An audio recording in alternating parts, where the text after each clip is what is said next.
감사합니다. 이제 우리 하나님의 말씀, 오늘 또 전도서 4장에 있는 말씀을 우리 함께 찾으시고 한 절씩 교독하도록 하겠습니다. 전도서 4장 1절로 6절의 말씀이 되겠습니다. 한 절씩 교독합니다. 내가 다시 해 아래에서 행하는 모든 학대를 살펴보았도다. 보라, 학대 받는 자들의 눈물이로다. 그들에게 위로자가 없도다. 그들을 학대하는 자들의 손에는 권세가 있으나 그들에게는 위로자가 없도다. 그러므로 나는 아직 살아있는 산자들보다 죽은 지 오랜 죽은 자들을 더 복되다 하였으며 이 둘보다도 아직 출생하지 아니하여 해 아래에서 행하는 악한 일을 보지 못한 자가 더 복되다 하였노라. 내가 또 본즉 사람이 모든 수고와 모든 재주로 말미암아 이웃에게 시기를 받으니 이것도 헛되어 바람을 잡는 것이로다. 우매자는 팔짱을 끼고 있으면서 자기의 몸만 축내는도다. 두 손에 가득하고 수고하며 바람을 잡는 것보다 한 손에만 가득하고 평온함이 더 나으니라. 아멘. 우리 오늘 2부 예배에 나오신 모든 분들을 주님의 이름으로 환영하고 축복합니다. 하나님께서 이 시간 우리의 마음에 참된 위로와 평안을 가득 채워주시기를 간절히 바랍니다. 우리 옆에 계신 분들에게 하나님의 참된 위로와 평화가 가득하시기 바랍니다. 서로 축복하겠습니다. 하나님의 위로와 평화가 가득하시기를 바랍니다. 여러분 한 주간 어떻게 지내셨는지요?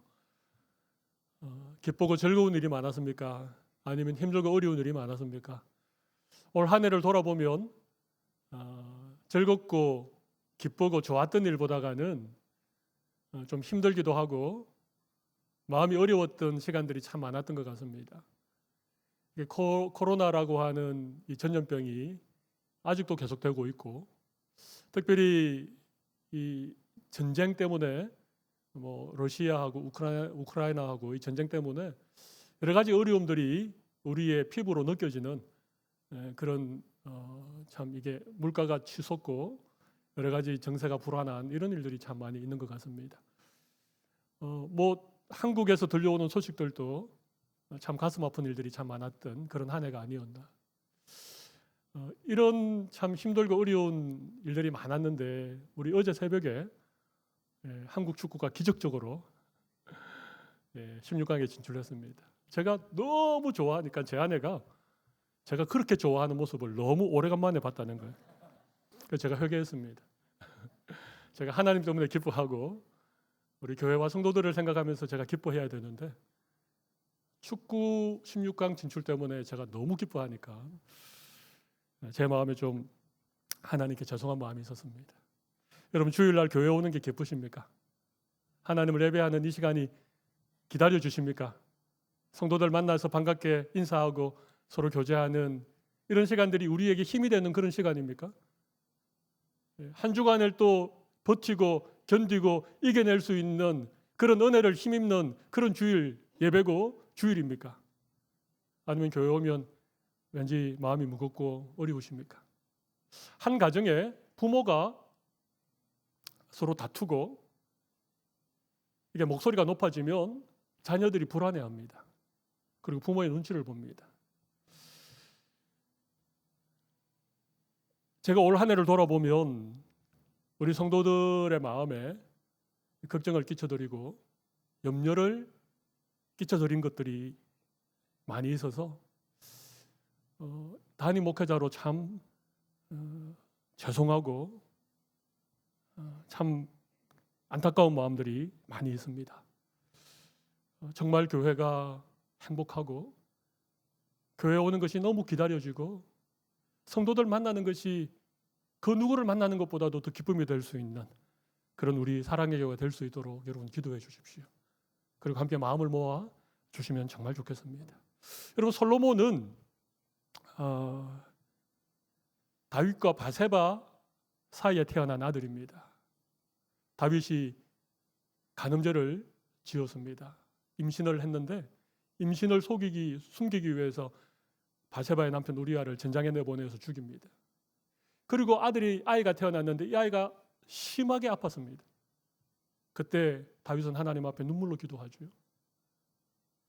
하나님께서 다윗의 눈물을 보시고 다윗이 하나님 앞에 올려드렸던 그 진정한 회개의 기도를 들으시고 비록 그 아이는 죽었지만 하나님이 그들을 위로하시고 다윗과 바세바 사이에서 또 다른 아들을 주셨는데 그 아들이 솔로몬입니다.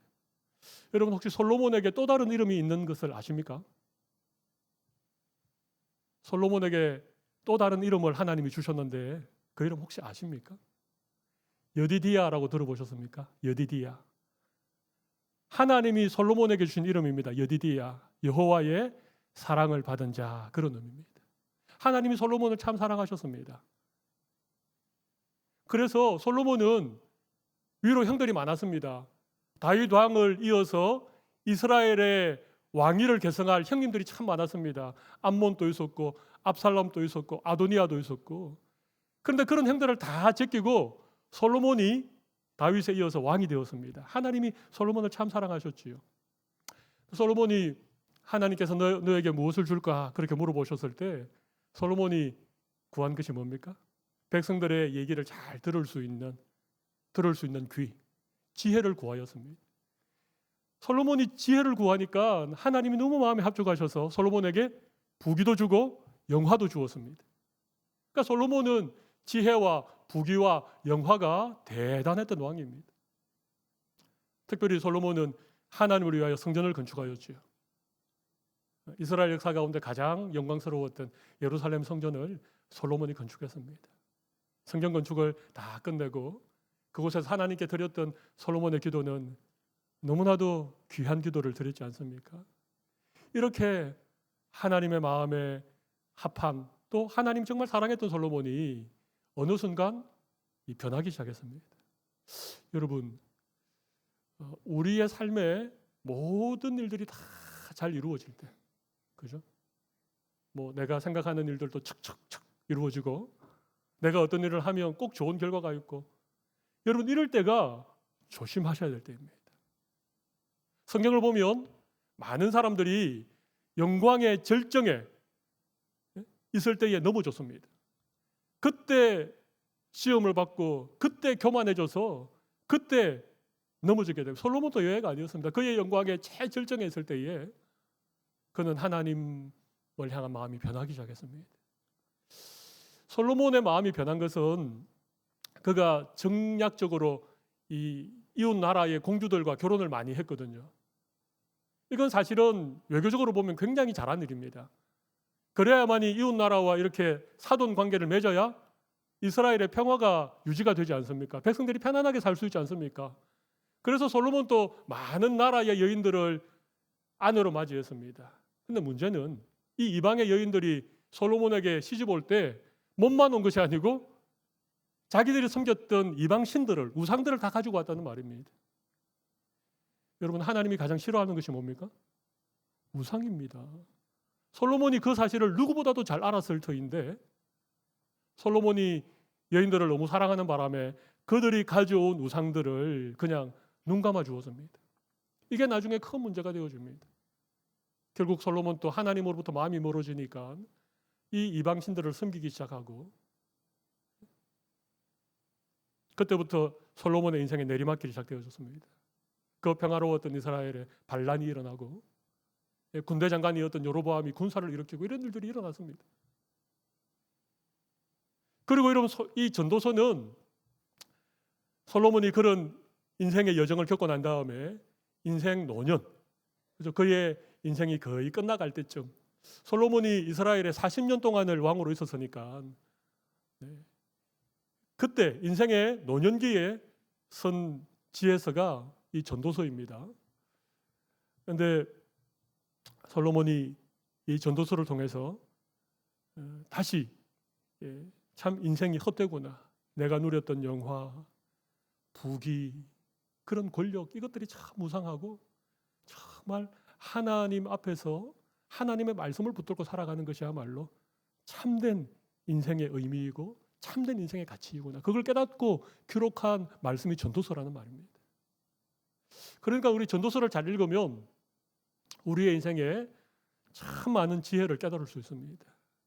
오늘은 특별히 4장 함께 읽었던 본문 속에 솔로몬이 그의 인생 노년에 성공과 실패를 경험했던 그의 삶을 토대로 우리에게 들려주는 중요한 교훈들을 몇 가지 좀 생각해 보려고 합니다. 우리가 첫 번째 생각해 볼 주제는 위로자가 필요하다는 거예요. 여러분 1절을 한번 보시겠습니다. 1절을 보시면 내가 다시 해 아래에서 행하는 모든 학대를 살펴보았도다. 여러분 이 말씀 중에 주목해야 될 단어가 하나 있습니다. 그게 뭔가 하면 내가 다시입니다. 다시라는 말은 뭡니까? 예전에도 학대하는 일을 살펴본 일이 있다는 것입니다. 솔로몬의 젊은 날, 혈기가 왕성했을 때, 그가 새로 이스라엘의 왕이 되었을 때 그는 공평한 재판을 펼쳤습니다. 그죠? 재판을 정말 공평하게 했습니다.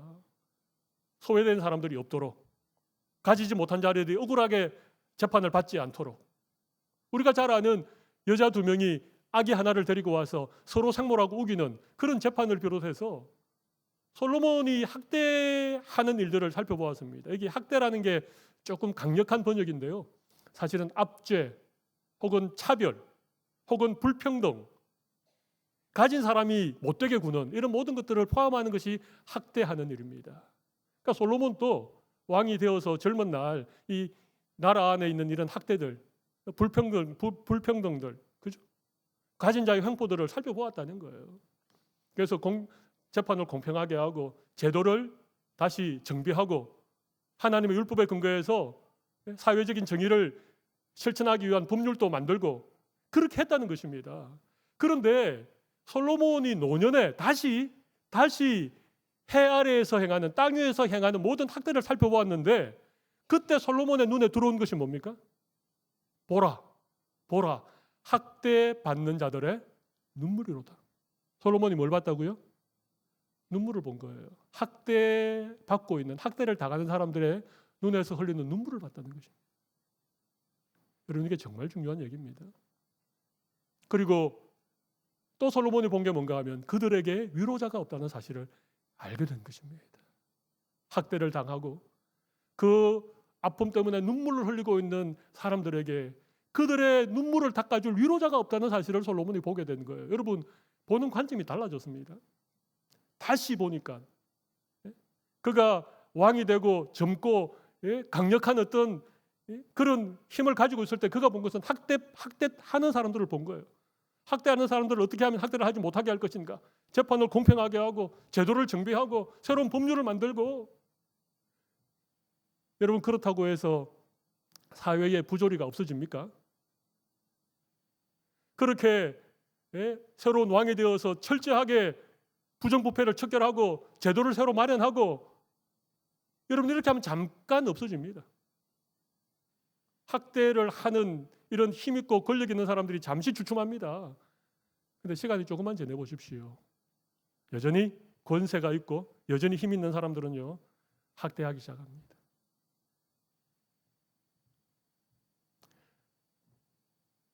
제가 왜 그렇게 말씀드릴 수 있는가 하면 2절 3절을 한번 보시겠습니다.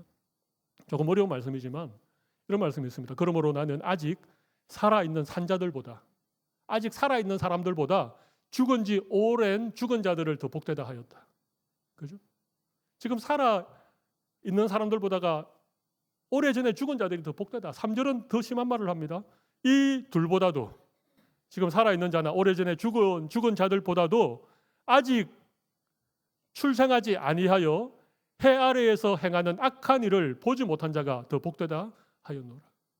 어떤 자가 복되다고? 아직 태어나지 않아서 이 세상에서 행해지는 그 수많은 악한 일들을 보지 않는 자가 더 복되다는 것입니다. 이 말은 뭡니까? 인간이 살아가는 이 세상에는요 악한 일이 끊어지지 않는다는 말입니다.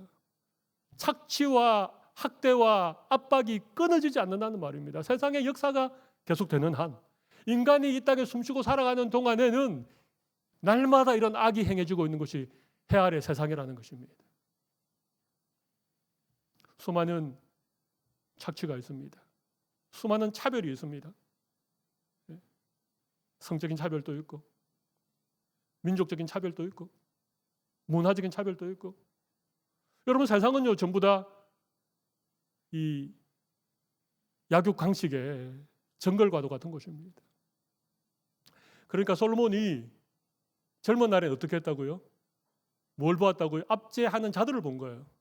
이 압제하는 자들을 어떤 제도를 통해서, 재판을 통해서 못하게 하면 이 세상에 학대받아서 눈물 흘리는 사람이 없어지겠다라고 생각했는데 그렇지 않다는 것입니다. 그럴 수가 없습니다. 여러분, 이 세상은요, 구조적인 악이 존재하는 세상입니다.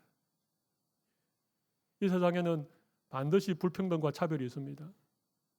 내가 차별을 당하는 쪽에 있든지 차별을 하는 쪽에 있든지 그 얘기입니다. 근데 솔로몬이 다시 학대하는 것을 볼 때 그의 눈에 들어온 게 뭐라고요? 눈물이 들어왔다는 것입니다. 학대받는 자들의 눈물이 들어왔다는 것입니다. 그들에게 위로자가 없다는 것을 솔로몬이 그때서야 보게 된 것입니다. 여러분, 우리가 눈물을 봐야 됩니다. 눈물을 볼 수 있어야 됩니다. 예? 슬퍼하고 아파하고 힘들어하는 사람 눈물을 봐야 돼요. 여러분, 제도를 고치는 것, 그건 한계가 있습니다. 아무리 제도를 고쳐보십시오. 아무리 새로운 법을 만들어 보십시오. 사회가 나아집니까? 좋아집니까? 더 교묘하게, 더 법을 이용해서 학대하는 자들이 반드시 있습니다. 하나님께서 우리에게 정말 보게 하시는 것은요, 물론 이 잘못된 제도, 그죠? 그래서 우리가 때로는 피켓도 들고 때로는 구호도 외쳐야 되겠지만 진짜 우리가 보아야 될 것은요, 학대를 당하는 자들의 눈물을 볼 수 있어야 된다는 거죠. 그들의 아픔을 우리가 헤아릴 수 있어야 된다는 것입니다. 그리고 그들에게 위로자가 되어야 된다는 것입니다. 여러분, 내가 아무리 힘들고 아무리 고통스러워도 내 옆에 한 사람의 위로자만 있으면 우리는 그 아픔과 그 슬픔을 이겨낼 수 있습니다. 제 말이 맞지요? 정말 그렇습니다. 근데 위로자가 없다는 것입니다. 눈물 흘리고 있는데 위로한답시고 한마디 건넨 얘기가 더 상처를 줄 때가 있습니까? 없습니까? 여러분, 위로는요, 아무나 할 수 있는 게 아닙니다. 그죠? 눈물 흘리는 사람에게 위로한다는 게 정말 쉽지 않습니다.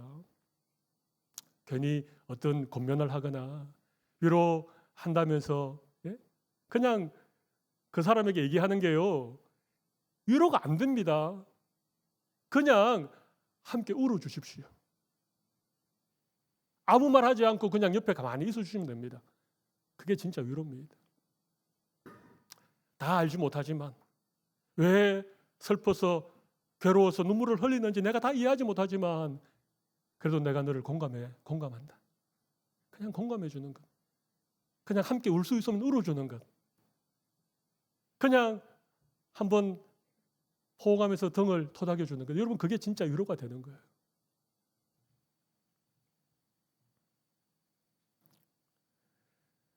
여러분, 위로라고 하는 것은요, 그 사람이 겪고 있는, 그 사람이 흘리는 그 눈물을 나도 동일하게 경험했을 때에 그 사람에게 위로가 되는 것입니다. 그죠? 위로는 아무나 하는 게 아닙니다. 우리 예수님이, 만왕의 왕이신 예수님이 하늘 보좌를 버리시고 낮고 천한 이 땅에 왜 오셨겠습니까?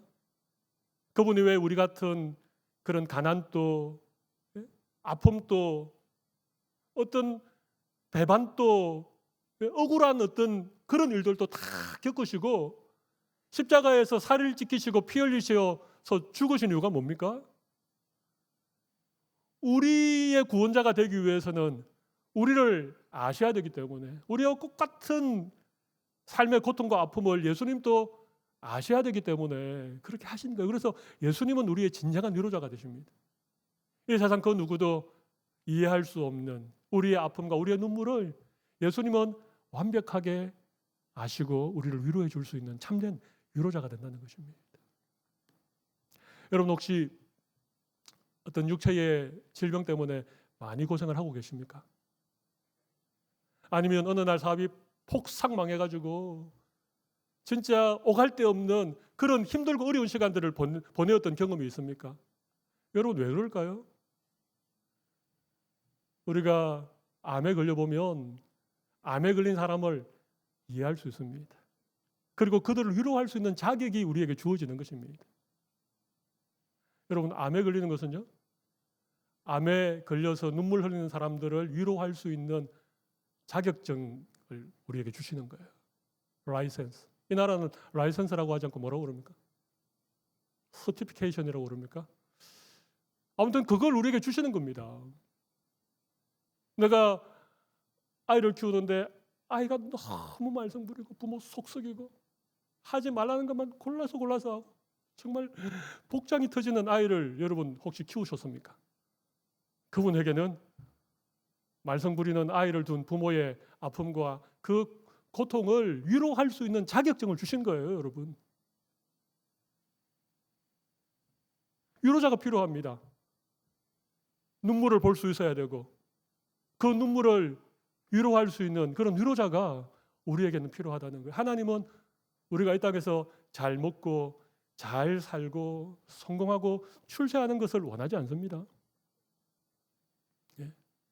죄송하지만 한 번도 몸이 아파보지 않은 사람들, 한 번도 실패를 경험해보지 못한 사람들, 한 번도 가난이라고 하는 게 뭔지를 모르고 사는 사람들은 죄송하지만 위로자의 자격이 없습니다. 하나님 공평하시잖아요. 하나님 너무 공평하지 않습니까? 내가 건강하고 돈도 잘 벌고 좋은 학교도 나오고 그래서 살면 그 자체가 행복한 겁니다. 그런데 죄송하지만 그분들에게는 눈물 흘리는 사람들을 위로할 자격은 없는 것입니다. 대신 많이 아프고 실패를 경험하고 수많은 인생의 고난을 만약에 내가 겪었다면 우리의 삶은 눈물 흘리는 사람들을 위로할 수 있는 자격증을 우리에게 주신 겁니다. 그러니까 하나님 참 공평하십니다. 지난 월요일 우리 권사님이 암 수술을 받으러 병원에 가셨는데 제가 아침 일찍 가서 권사님 위해서 기도하면서 제가 이런 기도를 했습니다. 수술을 잘 되게 해주시고 잘 회복되게 해주시고 이번 권사님이 이런 암 때문에 이렇게 참 많이 고생하는데 이런 경험들이 우리 권사님이 정말 아프고 힘든 사람들을 이해하고 그들을 위로하고 그들을 품을 수 있는 그런 좋은 계기가 되게 해주십시오. 제가 그렇게 기도했습니다. 여러분, 솔로몬이 제일 높은 자리에 있을 때 잘 나갈 때는요 학대하는 사람들만 보였습니다. 그 사람들을 어떻게든 제도를 가지고 고쳐보려고 했습니다. 그런데 인생의 실패도 경험하고 인생이 헛되다는 걸 깨닫고 다시 학대하는 것을 보니까 솔로몬의 눈에 들어온 게 뭐라고요? 눈물이 들어온 거예요. 여러분 주위에 눈물 흘리고 있는 사람들은 눈물을 볼 수 있는 그런 믿음의 눈을 가지시기를 간절히 바랍니다. 그리고 정말 그 사람들을 위로할 수 있는 위로자의 삶을 사십시오. 하나님 정말 기뻐하십니다. 제도가 바뀌어서 세상이 바뀌는 것 아닙니다. 누군가 위로해주는 그 한 사람 때문에 세상이 살만한 것입니다. 그런 사람들 때문에 아직도 우리가 이 세상에 소망을 두고 살아갈 수 있는 것입니다. 두 번째 생각해 볼 것은 평안함이 더 좋다는 거예요. 여러분 너무 걱정하지 마세요. 오늘은 주제가 두 가지입니다. 세 번째가 없으니까 네, 빨리 맞출 수 있습니다. 4절을 보겠습니다. 보라 내가 또 본 적, 또 봤다 그러죠. 또 본 적. 사람이 모든 수고의 수고와 모든 재주로 말미암아 이웃에게 시기를 받으니 이것도 헛되어 바람을 잡는 것이로다. 자, 사람의 모든 수고와 모든 재주. 여기 재주는 성취입니다. 성취. 어떤 것을 어치브하는 것, 어떤 것을 이루어내는 것 그런 의미입니다. 사람이 정말 수고해서 어떤 일을 이루어내는 것, 어떤 일을 성취하는 것, 그것으로 말미암아 이웃에게 시기를 받는다는 거예요. 여러분 세상은요 시기 질투가 참 많습니다. 누가 잘 되고 누가 막 멋지고 이러면 그걸 막 박수 쳐주는 게 아니라 마음에 막 시기가 일어납니다. 그런데 오늘 우리 한글 개역 번역은요 약간 번역이 약간 왜곡되었습니다. 원래 원문을 보면 이것은 사람이 정말 수고하고 어떤 일을 열심히 해서 성취하는 것은요 이웃 사람을 비교하기 때문에 이웃 사람을 시기하기 때문에 그렇다는 거예요. 그러니까 시기가 모든 수고와 성취의 이유가 된다는 것입니다. 경쟁심 있죠. 비교하고 그 사람보다 내가 더 뛰어나야지. 내가 그 사람보다도 더 좋은 직장에 가야지. 이런 모든 것들이 이웃을 시기하기 때문에 그렇게 된다는 것입니다. 세상이 다 그렇다는 거예요. 세상은 무한 경쟁 시대입니다. 세상은 약육강식, 약한 자는 잡아먹히고 강한 자는 잡아먹는 그런 정글과도 같은 것입니다. 여러분, 아이들이 시험을 치고 성적표를 가져오잖아요. 아이가 95점을 받아오면 부모가 뭐라 그럽니까? 95점이나 받았네, 너무 잘했다 그럽니까? 니네 반에 100점 받은 아이 몇 명이야? 공감이 안 되시나 보네요. 다 좋은 부모라서 그렇습니다. 95점을 받아와도 95점 받은 걸 칭찬하기보다는 니네 반에 100점 받은 아이가 몇 명이냐고 물어봅니다. 여러분, 그러면 아이가 강박에 시달립니다. 100점을 받지 못한 것에 대한 강박에 시달립니다. 여러분, 65점을 받아도 야, 너 낙제는 면했다. 너무 잘했다. 너에게 가능성이 참 많다. 이렇게 얘기하면 아이들이 희망을 가집니다. 나도 잘할 수 있겠구나. 그런데 네가 몇 등이냐? 너 꼴찌 아니냐? 끊임없이 경쟁을 부추기고 끊임없이 비교하게 만들고 끊임없이 시기하도록 부모가 아이들에게 조장을 하는 것입니다. 여러분, 그렇게 자라나는 아이들은 행복하지 않습니다.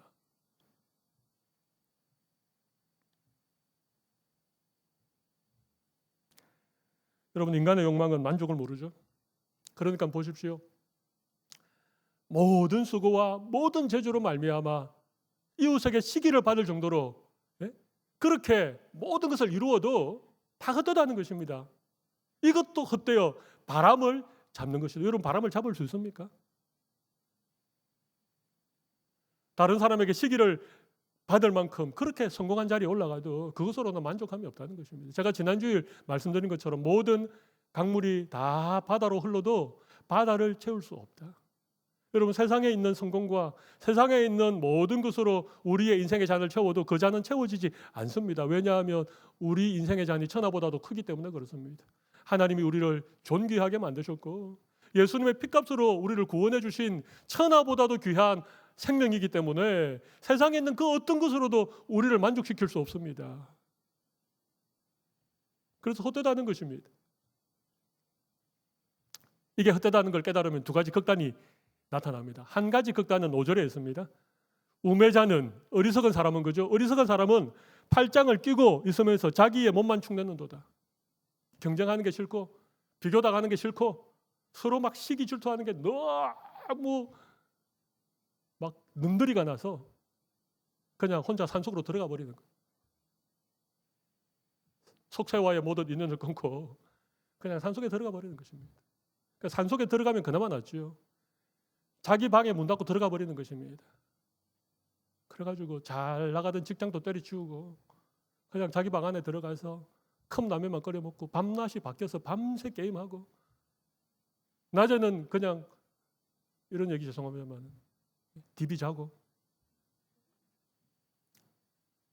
자기 몸만 축내는 것입니다. 여러분, 그럴 수 있습니다. 그건 어리석은 일이지만 너무 시기하고 너무 비교하고 너무 만족을 모르는 이런 어떤 경쟁 사회에서 낙오되어져서 그냥 팔짱 딱 껴버리는 그냥 아무것도 하지 백수의 삶을 선택하는 사람들이 있습니다. 여러분, 노숙자들, 홈리스들이 왜 홈리스 하는지 아십니까? 물론 그들 중에는 어쩔 수 없는 상황도 있습니다만은 많은 사람들이 이게 세상에 사는 방식이 싫은 거예요.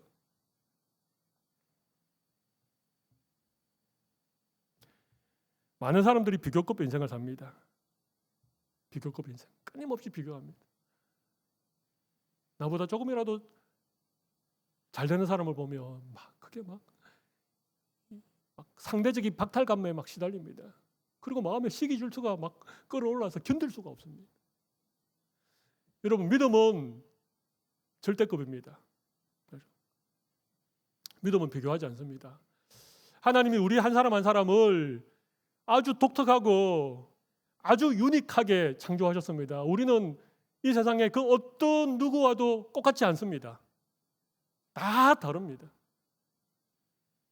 우리는 빵 공장에서 찍어낸 빵처럼 그렇게 똑같이 생기지 않았습니다. 왜냐하면 하나님이 우리를 한 영혼, 한 생명으로 고귀하게 창조하셨기 때문에 그래요. 우리를 다른 사람이랑 비교하면 안 됩니다. 왜 비교합니까? 왜 외모를 비교합니까? 왜 학력을 비교합니까? 왜 살고 있는 집을 비교합니까? 할 필요 없습니다. 그럼 믿음은 절대급입니다. 하나님은 절대적으로 우리를 사랑하십니다. 절대급 인생을 사셔야죠. 자꾸 비교급 인생을 사니까. 끊임없이 비교하고 끊임없이 경쟁하고 끊임없이 시기하고.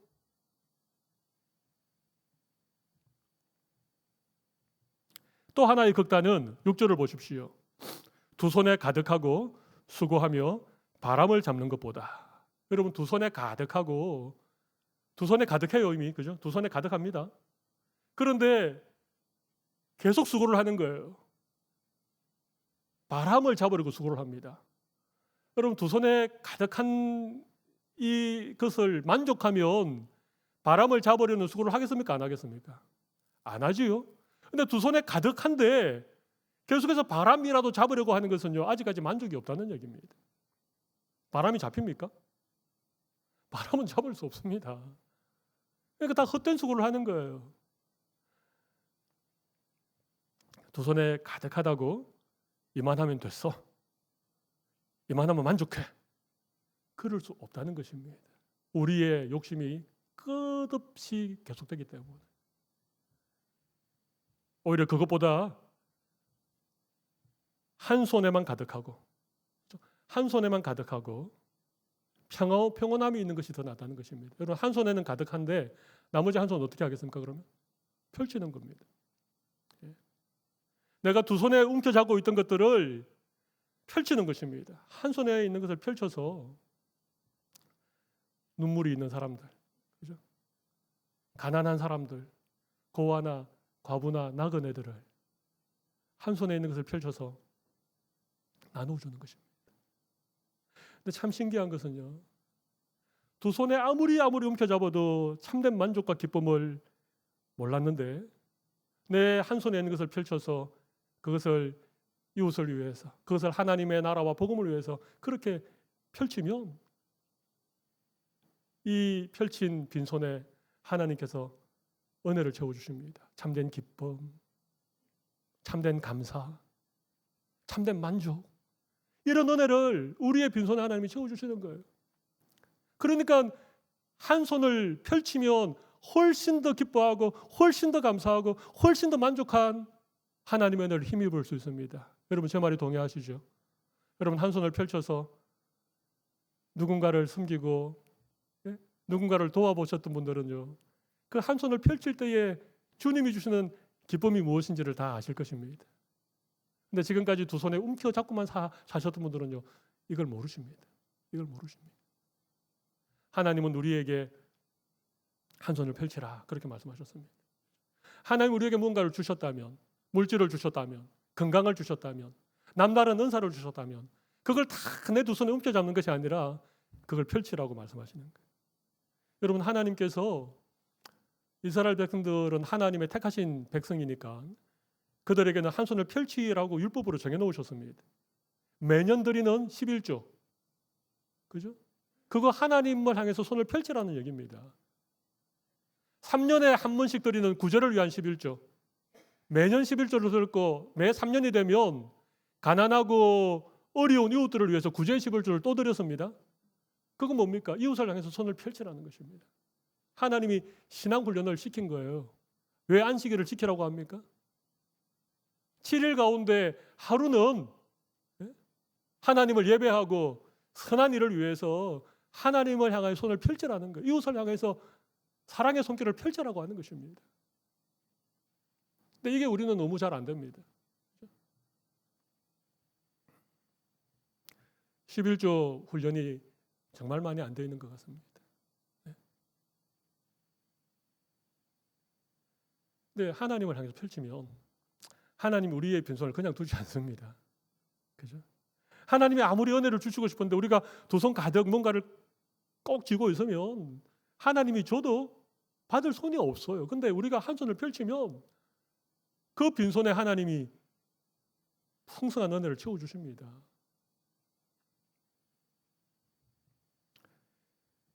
세상이 줄 수 없는 참된 평화가 우리의 손을 펼칠 때 그때서야 하나님께서 우리에게 주시는 거예요. 참된 평화, 세상이 줄 수 없는 그런 평안, 참된 기쁨, 참된 만족, 하나님이 주시는 것입니다. 여러분, 세상 사람들이 사는 방식과 하나님의 백성들이 사는 방식은 달라야 된다고 저는 생각합니다. 여러분, 제도를 바꾸는 것, 학대하는 자들을 바라보고 그게 초점을 맞추는 것은 한계가 있습니다. 그건 절대로 고쳐지지 않습니다. 이 세상이 존재하는 동안에 인간들이 살아가는 그런 인간 역사에는요, 항상 악한 일이 있습니다. 항상 학대가 있고, 항상 착취가 있고, 항상 부조리가 있고, 불평등이 있고, 차별이 있습니다. 우리는 믿음의 눈으로 무엇을 봐야 된다고요? 눈물을 봐야 됩니다.